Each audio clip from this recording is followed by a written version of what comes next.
Hey, hey, hey. Good morning, good morning, good morning. Welcome to It's a King Thing, guys, with Miss Ray. And I'm Ray, of course. This morning I sent out you guys a little inspiration, showing you guys the water and saying, how good God is. But let me just tell you, let's talk about grief. Because no sooner did I send that out to you guys, this grief came over me. And nothing happened to my knowledge. I know what triggered me, um, but it wasn't a person. But there's this song and certain things that trigger me about my mother and triggers my grief. And for those who haven't read the book that I wrote about it, it's called "You Never Know How Strong You Are Until God Tests." Not test with an S, test you.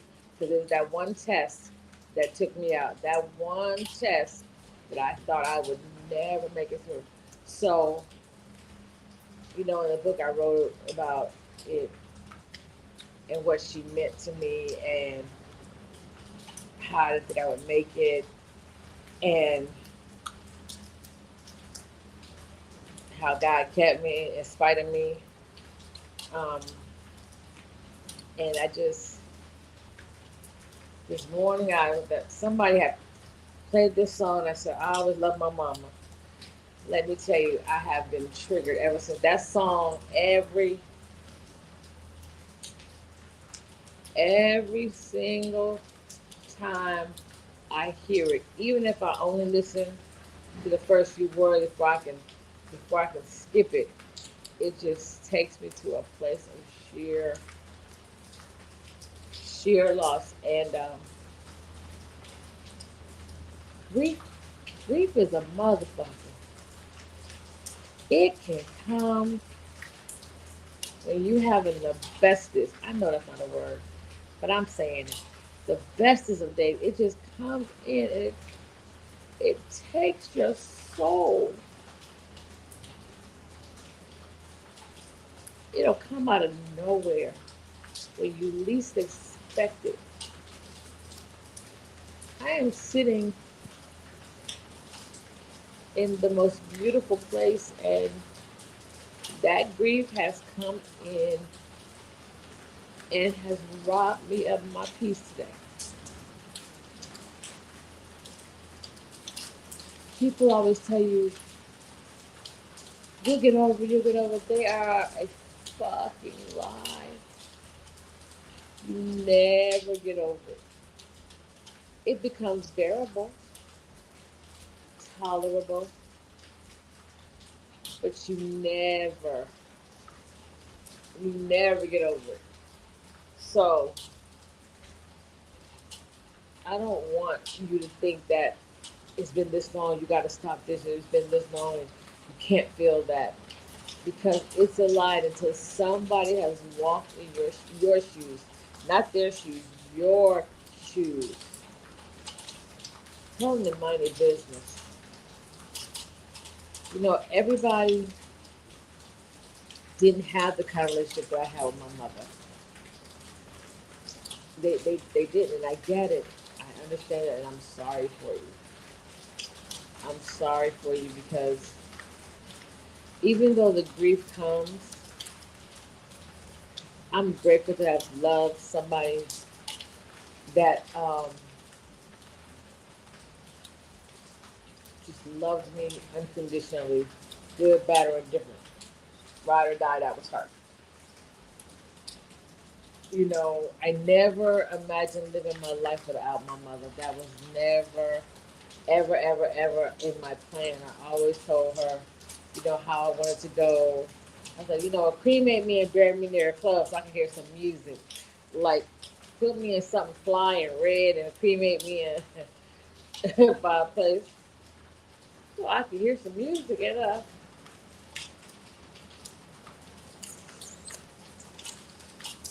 she would say, girl, don't say that. Like, mommy, I'm going to go before you. I'm gonna go before you. And she was like, you don't know that. You're not going before me. And I was like, yes, I am. I gotta go before you because God know I can't make it without you. That was what I said, and that was what I stood on. And boy, did God have a different plan in mind. Grief will, it'll make you say things to people that you don't mean. It will make you do things that you don't want to do because you just start acting out of control. I am lucky and I'm grateful and I'm blessed that I no longer do those things. But grief affects different people in different ways. You can't tell a person how to grieve. You can't tell a person how long they should grieve. You don't know what's going on inside that person. I tell everybody to get grief counseling. And not to say this it's a cure all because it's not, but it is a tool to help. It's a tool to help with your coping mechanisms. And some people need medication. I was grateful. I'm grateful I don't take medication. Um, I just, grief will come in and just fuck your day up. I swear, I'm sorry, y'all. I just, oh God, it's, woo, it has really, for no reason, none, no one has done anything to me. I had good food this morning. I showed you my view. It is amazing, and I'm sitting in my room just looking at water and listening to water from the rain.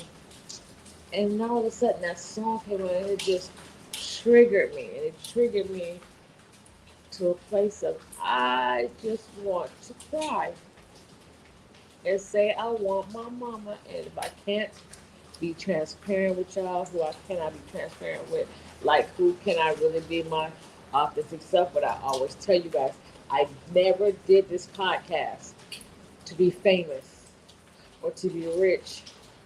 I did it so that somebody else knows that there is someone else out there that's going through the same things.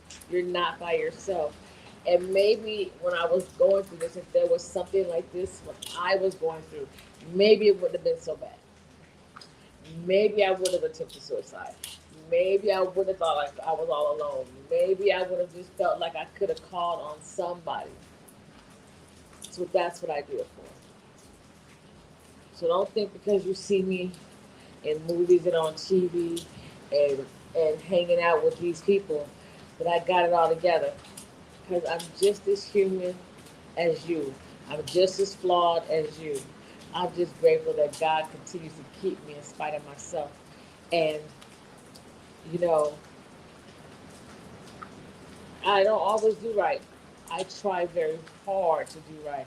But I don't always do right. I tell y'all, I'm halfway between nuck if you buck and praise is what I do. So be careful how you approach me.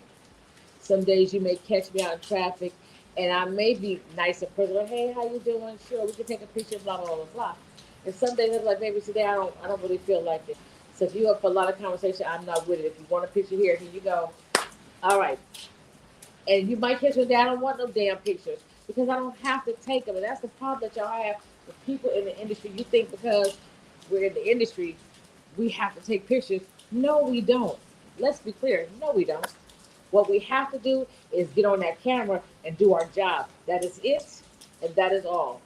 We got to bring those characters to life, and that's it. Once that camera says cut, we off work.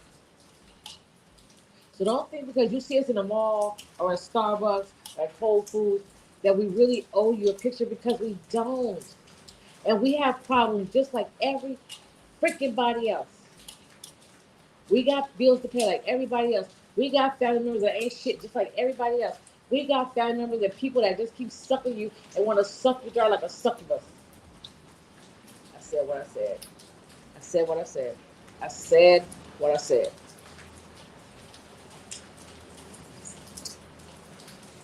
So please, just if anybody in the industry doesn't want to give you a picture, just understand you don't know what went on with their day. You ain't always in the best of moods and spaces either. So, if they say no, accept their no because you don't know what went on with them that made them say no. You don't know if somebody took a picture, photoshopped them, and put them in something else, took the picture that you had and tried to sell it. You don't know what makes them not want to do pictures. So be understanding and say, okay, I get it. They ain't in the mood today. All right, respect that. Respect that.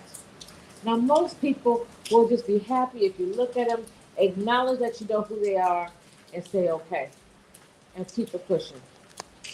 You got some that, oh, it's getting wet. You got some that will just be like, hey, how you doing? And they will take a picture. They just won't. I've met a couple, and a lot of times I don't even ask them pictures because they're bigger stars. I'm not a star. I just work a little bit. But they stars. I mean, they stars. Like, man, him and Whole Foods. Now, I love Mr. Morgan. I think he was great as, I forgot his name on that show with Kerry Washington. His name, whatever his name was. He was Kerry Washington's dad on the show. I can't think. He had a funny name because he created this whole mafia type situation. But anyway, and I see Mr. Morgan Whole Foods. He looked at me. I looked at him. He knew that I knew who he was. But sometimes when you acknowledge who somebody is, it makes other people start coming around. So, we did a little, I see you. And that's what it was. He appreciated that more than, oh my God, can I get a picture? Now everybody looking like, who is he? They don't like all that. When you got something like attention, I don't really deal with those kinds. But you got something like attention, and they don't mind. You bring it to everybody's attention that they are who they are. I don't, I don't do that because sometimes they just want to be normal people, and you have to accept that. They got their own grief. You know what I'm saying? Like, and I look at Regina King and how she's now speaking about her grief and how it's changed her. When she said how it's changed her, I truly understood because you don't understand how it is to lose that one person, and specifically the way she lost her person. I know that just took all the air out of her lungs. I get it. I get it. I felt that about my mother, but I can't imagine feeling away about a child that I lost. I would probably be in a nut ward somewhere. Yeah, I said what I said. Because you do everything, you give them everything, you want them to have everything, you protect them, and then you lose them. You're like, wait, this is not how this is supposed to go. So, grief is dangerous. Grief makes people commit suicide. Grief makes people commit murder because they're mad and you know they're mad at the world, not so much at the victim that they just survived. They're mad at essentially they're probably mad at God, but hey, but they're taking it out on everybody else, and it's not everybody else's fault. Instead of going and get some counseling and some understanding and some clarity and some coping mechanisms and some coping skills, and maybe a drug to help them cope. Because again, like I said, grief is a motherfucker. It is. It just let me just tell you how it went down this morning. I woke up, I prayed, I told God, thank you for all the blessings. Thank you for blessing my family, people that I love and care about. Continue to bless us. Thank you for me and my mind, being under my own control. I can move my limbs on my own with no pain. That's like my morning little ritual with God because all those things are gifts that He don't have to give me because there was days when I could not walk. There were days when the pain was so bad. I was like, "Are you kidding me? Like, I need something help." So I'm grateful for every single day that I wake up, and I could move my limbs without pain. I could move my limbs on my command and nobody else's. Nobody has to come in here and lift my leg for me. Nobody has to come in here and help me out the bed. So I'm grateful every day. And so then I opened my blinds and I looked out and saw all this beautiful water, and I was in a good space. That damn song came on, and I only heard "I always love my mama." That was it. I turned it off. But just hearing those few words, what is it, six, just took me out. It just triggered me because then the song starts playing in my head, and I can't stop it. It won't stop. It just keeps playing because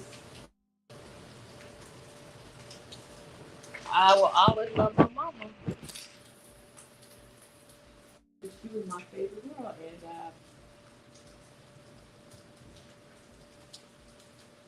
I wouldn't wish this type of grief on my worst enemy.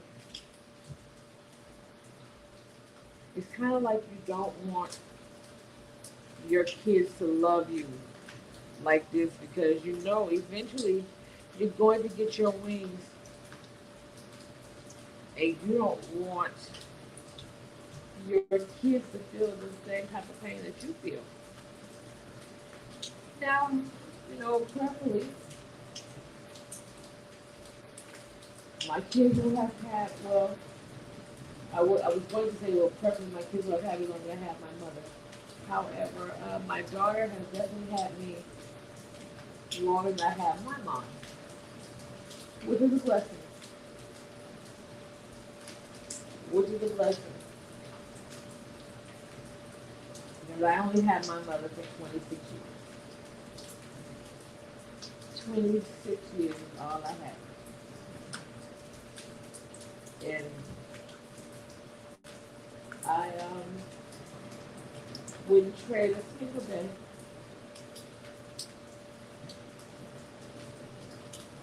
I would wish I could have more time. Of course. She did give me a wonderful godmother who I love beyond any words I could ever explain. I remember she told my mom told my godmother, she said, now listen, Nicole gets her ass in some shit. So she said, we don't hear from her. You better call and check on her because she probably doing some shit she ain't got no business doing.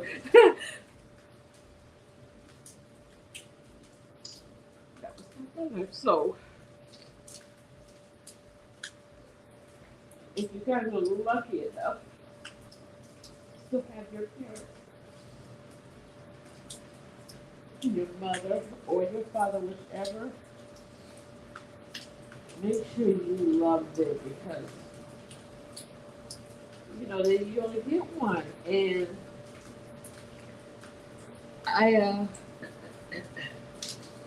they're not perfect. We are not perfect parents.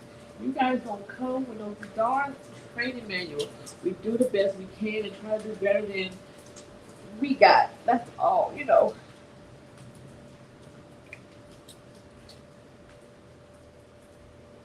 Just it's not easy to be a parent, a real parent, a hands-on, involved parent.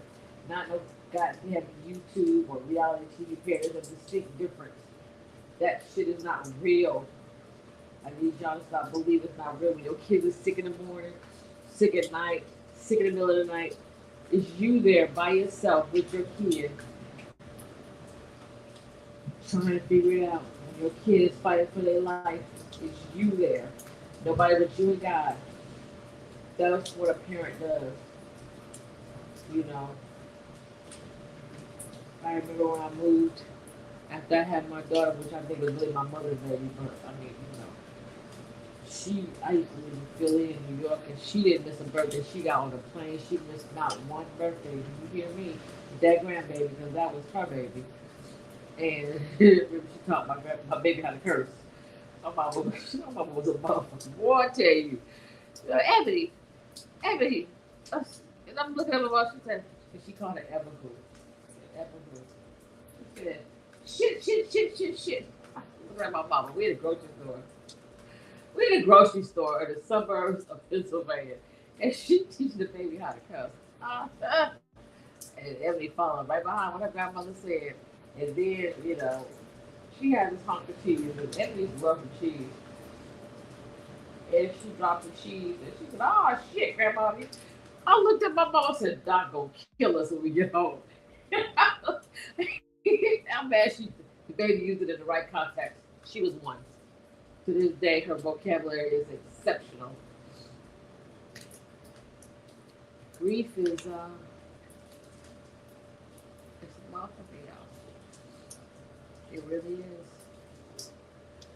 It make you wanna. I need a drink or I need a pill. It make you wanna get high, and I don't. It I see how people become addicts because there's somebody trying to numb the grief. There's no such thing. There's no such thing as numbing the grief. You have to learn how to deal with it and live with it. And it's a bitch, baby. As I sit here, really just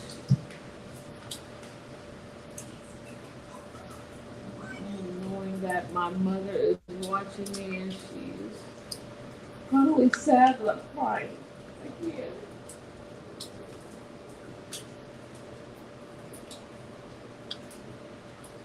But she knows that I love her. I never, some people have regrets that they didn't spend time with their parents or they didn't do for their parents. I don't have any of those things. I'm grateful. I am so grateful I don't have any of those regrets. Shout out to my girl Tabitha Bradley. Let's see if she have her mother because when I hear Tab talk about her mom, and I'm like, I needed to hear that because we have a kind of relationship like that. It is so important. You have no regrets. Treat your parents good while you got them.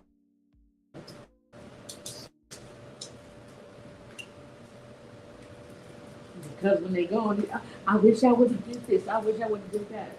I don't have those problems. I just wish I had more time. I didn't have enough time.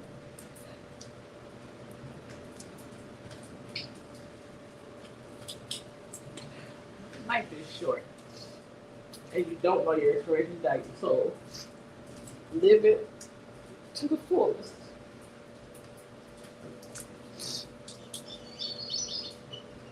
If you don't, when it's over, it's over. You don't get a do-over.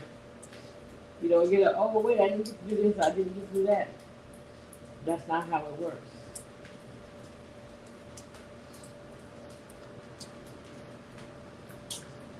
Grief is a mother.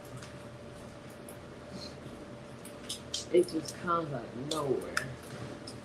It just fucks your day up. But I'm not gonna let it fuck my day up today. I'm gonna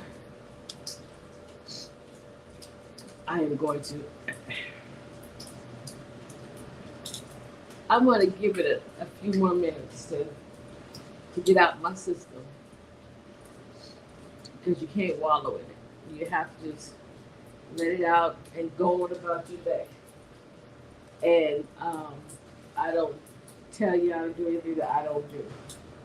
Which is why I come on here to tell you guys what I'm going through. Because grief will come out of nowhere, and because for those of you who read the book and know my story, you guys know that when I was in the thick of it, I did attempt suicide twice. But God, I'm not there anymore. I'm grateful. It doesn't mean I also have the grief though.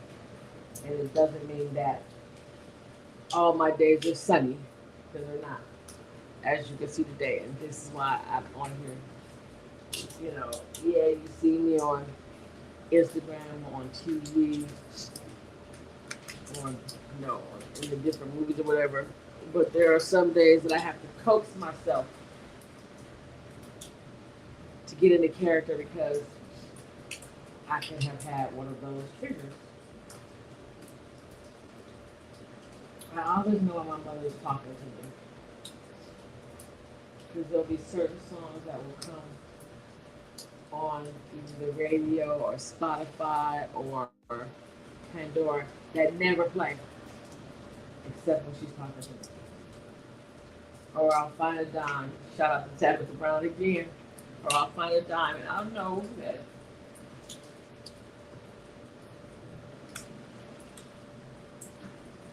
she's talking to me. So, guys, love yourself. Love yourself. Be good to yourself. Be good to your parents. If you find yourself needing some assistance, please dial 988. That's the suicide prevention hotline. It's open 24/7. They have a website. I don't have it right now off the top of my head. I believe it's 988 Lifeline or just Google it. Um, there is someone there 24/7. Please don't give up. Don't give out. You can reach me. You can call me. You can text me. You can email me. You can go on the website. It's a kingthing2021.com. There's a contact on there. You can go on Instagram. Send me a message. You can go on TikTok. Send me a message. I will respond. I will respond. But I don't want anyone to ever feel what I felt back then. I don't want anybody to ever feel like they're alone and no one will come to them. Like, that's a horrible place to be in. And it's a dark place. And I don't want anybody to ever feel that. So I just want you to know I will respond. And there are people who care and there are people who are there for you that will respond and come see about you. You're not alone. You are not alone. I think back, seeing how grief could do you wrong, but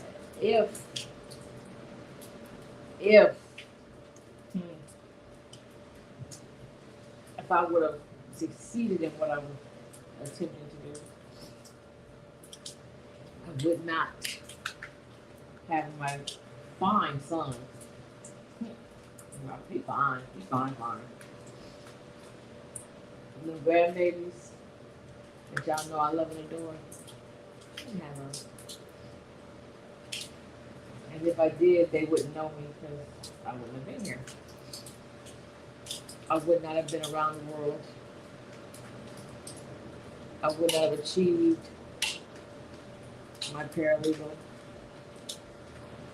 getting ready to go and study for the bar. I would not have achieved my homeless foundation. I shouldn't say it like that. I would not have achieved my foundation where I feed the homeless, making care bags for them. I would not have written a book. I would not be currently working on the script to the book. I wouldn't be on the TV shows that you see me on, the movies that you see me in, had I succeeded. I wouldn't have all the great friends that I have that I can call on had I succeeded. I just always give God the glory. Give God the glory because He didn't have to. He didn't have to at all. And I'm grateful that He did. Because some can't say the same. Some succeeded. My best friend Leon Wiggins III, he succeeded. He left me right here without him. So God kept me so that I could share with you not to give up, not to give out. That though it didn't start today, I promise you the sun will come out tomorrow if you don't give up, okay? I love you guys.